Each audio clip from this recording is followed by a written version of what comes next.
Happy birthday to you, happy birthday. তো আজ রন দাদার জন্মদিন। তো রন দার জন্মদিন উপলক্ষে কিন্তু কেক কেটেছে, কিন্তু কেকটা কিন্তু বটি দিয়ে কেটেছে। ভীষণ বড় একটা ভুল কাজ করলো রন্দা ও তার বন্ধুরা। আমি জানি এই কথাগুলো তোমরা হয়তো বলতে পারো তাতে কি হয়েছে। ও ও দিদিকে কষ্ট দিতে গিয়ে সে যে কত বড় পাপের মধ্যে জড়িয়ে যাচ্ছে সে বুঝতে পারছে না। আমি মানলাম একটা মানুষ অন্যায় করেছে, আমিও যদি সেই একইভাবে অন্যায় করি তাহলে তার আর আমার মধ্যে পার্থক্য কী থাকলো। অনেক চেষ্টা করেছিলাম পরিবার থেকে জোড়া লাগানোর, অনেক অনেক মানুষ আমার ভিডিও দেখেছে, অনেক লোক বেশিরভাগই দু একজন কমেন্ট করেছে যে ভাই তোমার কথার মধ্যে যুক্তি আছে, তুমি যে কথাগুলো বলো না খুব ভালো লাগে শুনতে। তোমার অনেক লোকের ভিডিও দেখে এতটা ভালো লাগেনি যে ভিডিওটা তোমার ভিডিও থেকে পেয়েছি। তো আমি সবসময় এমন কিছু কথা, এমন কিছু তোমাদের সামনে তুলে ধরতে চাই যাতে তোমরা বুঝতে পারো। দেখো, পরিবারের মধ্যে একটা ঝামেলা হয়েছিল। রনের দিদি যেই কাজটা করেছে অনেক বড় একটা অন্যায় করেছে, কিন্তু রনদা যে কাজটা করছে এটা কিন্তু আরও অনেক বড় অন্যায় করলো। একটা কেক বটি দিয়ে কাটা একদমই ঠিক নাই, কারণ একটা কেক কাটা হয় তার জন্মদিনের একটা দিন যাতে ভালো কাটে, বছরটা তার যাতে ভালো কাটে, এমনই একটা দিনে বটি দিয়ে কেক কাটটা একদম ঠিক হয়নি। তো যাই হোক, সে তার দিদিকে দেখাতে চেয়েছিল, বা এটাও সত্য কথা যে তার দিদি বটিটা ধরেছিল তাকে মারার জন্য, যেটা মানে মানুষ দেখলে কিন্তু মানুষ টোল করছে, অনেক মানুষ অনেক বাজে কথা বলছে তার দিদিকে। ঠিক আছে, অনেক তো হলো, আজ এই 9-10টা দিন ধরে অনেক তো হলো। আমার মনে হয় যে একটা মানুষকে না, সে নাটক করুক, যাই কিছু করুক, মরে যার নাটক করছে সব ঠিক আছে, কিন্তু আমার মনে হয় একটা মানুষকে আর কষ্ট দেওয়াটা ঠিক নয়। কারণ প্রত্যেকেই তো আমরা মানুষ। আজকে যদি আমার সাথে এই পরিস্থিতিটা হতো, বা আজকে যদি আমার সাথে বা তোমাদের সকলের সাথে হতো, তোমাদের কেমন লাগতো? যে আজকে যেই মা বাবা ভাই বোন আমরা একসাথে ছোটবেলা থেকে বড় হই, আজকে বিয়ে হওয়ার পরে যদি তারা যদি বইয়ের সাপোর্ট নিয়ে কথা বলে, অবশ্যই বইয়ের সাপোর্ট নিয়ে কথা বলা উচিত, কিন্তু তখন যদি বইয়ের সাপোর্ট নিয়ে কথা বলে না, অনেক মা বাবা অনেক দিদিরা রাগ করে, বা সংসারে অনেক ক্ষতি হয়। যে কোনো সংসারে বিয়ের পর যদি ভাই বউ তার ননদ একসাথে থাকে, সেই বাড়িতে ঝগড়া অশান্তি কিন্তু বাঁধবেই, এটা লিখিত এবং এটা সত্য, এরকম কিন্তু চলে আসছে, আগাগোড়া সব কিছু হয়ে আসছে। কিন্তু সেখানে দাঁড়িয়ে কিছু কিছু মানুষ অনেক ধরনের কথা, অনেক কিছু কিন্তু তাকে বলেছে, অনেক ধরনের মানুষ তাকে নিয়ে ব্যঙ্গ করেছে, অনেক কথা বলেছেন, এটা বলারই কথা, কারণ সে যেই কাজটা করেছে একদমই অন্যায়। ঠিক আছে, তারও সেটার ছোট ভাই, তার এটা বোঝা উচিত ছিল, কিন্তু ভুল, আমরা যদি ভুল করি আমাদেরও তো একটা ক্ষমা করে দেওয়া উচিত, কারণ যারা ক্ষমা করে তারা অনেক বড় মাপের মানুষ, কারণ ক্ষমা করে দেওয়া পরম ধর্ম, যারা ক্ষমা করে তারা ভগবানের চোখে অনেকটা বড় হয়। কারণ দেখো, ঝগড়া অশান্তি কিন্তু সারা জীবন চলতেই থাকবে, এমন নেই যে এই পৃথিবীতে কারো সংসারে ঝগড়া অশান্তি বাঁধে না, প্রত্যেকের মানুষের সংসারে ঝগড়া অশান্তি থাকতেই পারে। কিন্তু একটা মানুষকে দিনের পর দিন আমরা যে একটু ছোট করছি, সেই মানুষটারও তো ভালো লাগা খারাপ লাগা থাকে। আমি জানি সে নাটক করে, খারাপ, ঠিক আছে, কিন্তু কুকুর আমাকে কামড়ালে আমি কি কুকুরকে কামড়াবো? তাহলে কুকুর আর আমার মধ্যে পার্থক্য কি থাকলো? আমি কিন্তু সেভাবে বলিনি, আমি কিন্তু এই কথাটা জাস্ট এইভাবে বোঝাতে চাইলাম, এরকমই কথাই বলে। তো আজকে রনের দিদি যেহেতু অন্যায় করেছে, সেই অন্যায় যদি রনদা যেই বটি দিয়ে কেক কেটেছে, এটা কিন্তু সম্পূর্ণ তার দিদিকে দেখানোর জন্য করেছে, বা তার দিদিকে বোঝাতে চাইছে যে তুই এটা করেছিলে, আমি কেকটা কাটলাম। আজকে রনদার পিছনে তার শ্বশুরবাড়ির সকলে আছে, পিটির মা, দিদি, খুব ভালো লাগছে দেখে।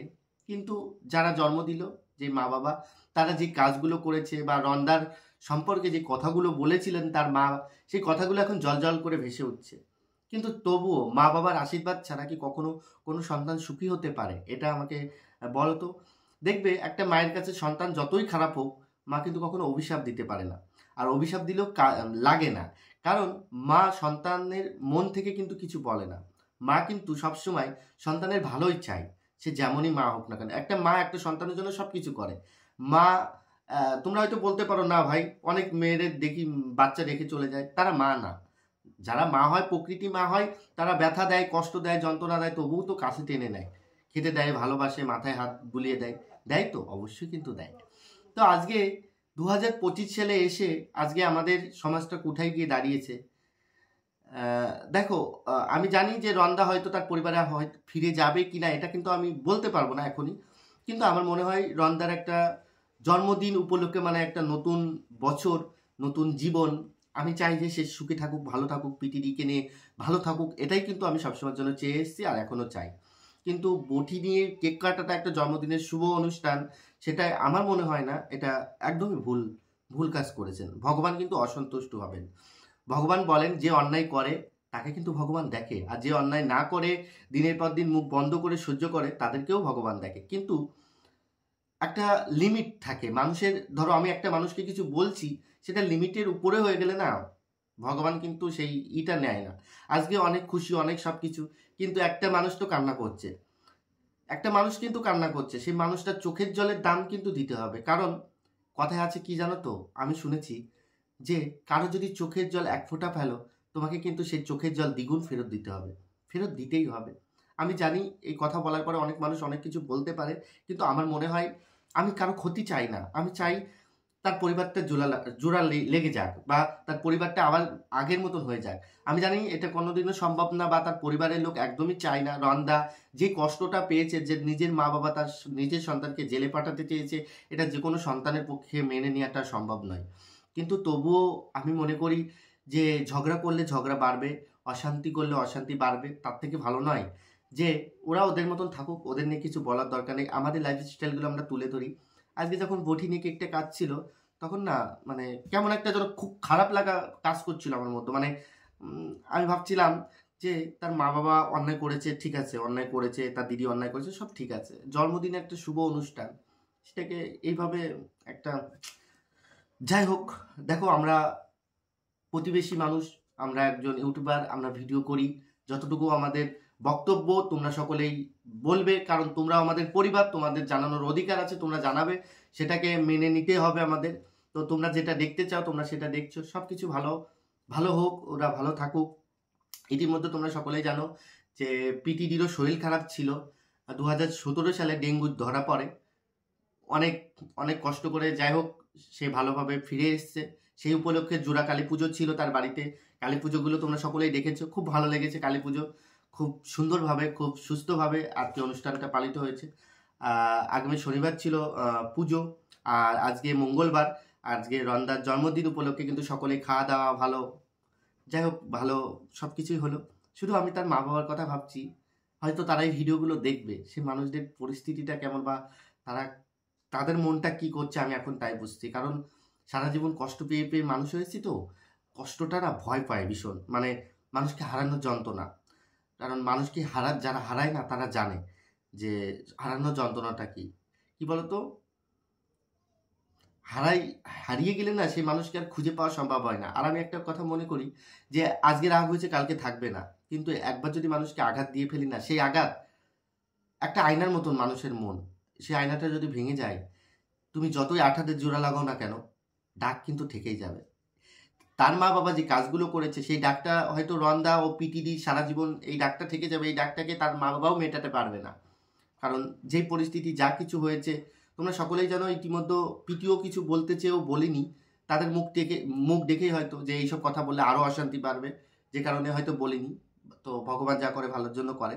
আমি চাই না যে এইসব কথা যদি বলে হয়তো আরও অনেক টোল হবে, এতে কি হবে, ভিউজ হবে, সবাই কিন্তু সবার মতন করে কামায় নেবে, কিন্তু ওই পরিবারটাকে ভেঙে চুরে চুরমার করে সব কিছু শেষ ফিনিশ হয়ে যাবে। একটা পরিবারকে ভাঙলে না, আমাদেরও একটা পরিবার আছে, এটাকে আমাকে মাথায় রাখা দরকার যে একটা পরিবার যদি ভাঙি, সেই পরিবার যতই খারাপ হোক, ভগবান বলেছে যেখানে আমার নামে মানুষ দুর্ব্যবহার করবে, খারাপ কথা বলবে, সেখান থেকে আমি সরে যাব যদি প্রতিবাদ করতে না পারি।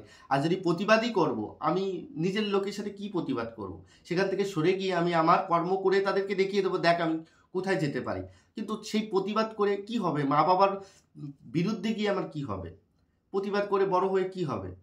দেখো, আমি জানি যে বিয়ের পরে স্ত্রী, বিয়ের আগে কিন্তু মা বাবা। তো মা বাবা 20 থেকে 25 বছর লালন পালন করে বড় করে, আর 25 থেকে 70-80 বছর কিন্তু বউ মানুষ করে, বা বউর আঁচলে থাকতে হয়। তো সেখানে দাঁড়িয়ে রন্দার কোনো দোষ আমি দেব না, কারণ বিয়ের পরে বউ সব কিছুই হয়, এটা সত্য। আমি জানি সত্য, সেটা রন্দা প্রমাণ করে দিয়েছে যে এটাই সত্য। আর তাছাড়াও তাদের ভালোবাসাটা কিন্তু অটুট, বা তাদের ভালোবাসাটা আমরা সকলেই দেখেছি। তারা দুজন দুজনকে প্রচণ্ড ভালোবাসে, খুব খুব খুব ভালোবাসে, সেটা কিন্তু আমরা সকলেই দেখেছি। তো সেই ভালোবাসার দিক থেকে এতটুকু বলবো যে তারা ভালো থাকুক, সুস্থ থাকুক, এতটুকুই বলার ছিল তোমাদের। তো হ্যাপি বার্থডে রন্দা, ভালো থাকো, তোমার পরিবারের সকলে ভালো থাকুক, সকলে ভালো থেকো।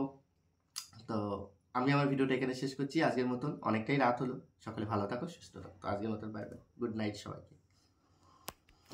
আর একটা কথা, যদি আমি ভিডিওয় কিছু ভুল বলে থাকি, প্রত্যেকটা দিদি দাদার কাছে ক্ষমা চাইছি। শুধু আমার কথাটা একবার বোঝার চেষ্টা করো। ভিডিওটা যদি ভালো করে না দেখে থাকো, আর একটা বার দেখো, আমি কি কথাগুলো বললাম, কি বোঝাতে চাইলাম। একটা বার ভালো করে মন দিয়ে আমার ভিডিওগুলো দেখবে যে আমি কি কথাটা বলতে চাইলাম। কারণ একটা পরিবারকে আমার চোখের সামনে ভেঙে ছারকার হয়ে যাচ্ছে। আমি জানি রাগ অভিমান থাকতেই পারে, কিন্তু রাগটাকে এতটাও করা ঠিক না যেটা ছারকার হয়ে যায়। কারণ কি বলতো, রাগ মানুষের ক্ষতি ছাড়া ভালো করে না। রাগ মানুষের সারা জীবন ক্ষতিই করে। একটা রাগের কারণে একটা মানুষ জীবন শেষ করে দেয়। একটা রাগের কারণে একটা মানুষ একটা ভুল ডিসিশন নেয়। একটা রাগের কারণে একটা পরিবার পুড়ে ছারকার হয়ে যায়। একটা রাগ এমনই জিনিস, রাগ যাদেরই হয়েছে না কেন, ক্ষতি ছাড়া ভালো কোনোদিন হয়নি। আর অভিমান, রাগ মানুষকে পুড়িয়ে ছারকার করে দেবে, জীবনকে বাঁচতে দেবে না। এতটুকু আমি লিখে দিলাম, রাগ মানুষের ক্ষতি ছাড়া ভালো করবে না। যদি ভিডিওটা ভালো লাগে প্লিজ লাইক সাবস্ক্রাইব করে আমার পাশে থাকবে।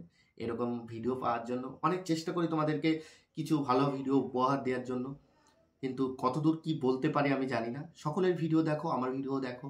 আমি চাই, জীবনে অনেক কষ্ট করে এই জায়গাটায় এসেছি তোমাদের আশীর্বাদে, তোমাদের ভালোবাসায়। ভগবান আমার মাথার উপরে আছে, তোমরা আমাদের মনের মধ্যে আছো। এভাবে আমার পাশে থেকো। অনেকটা ভালোবাসা তোমাদের জন্য।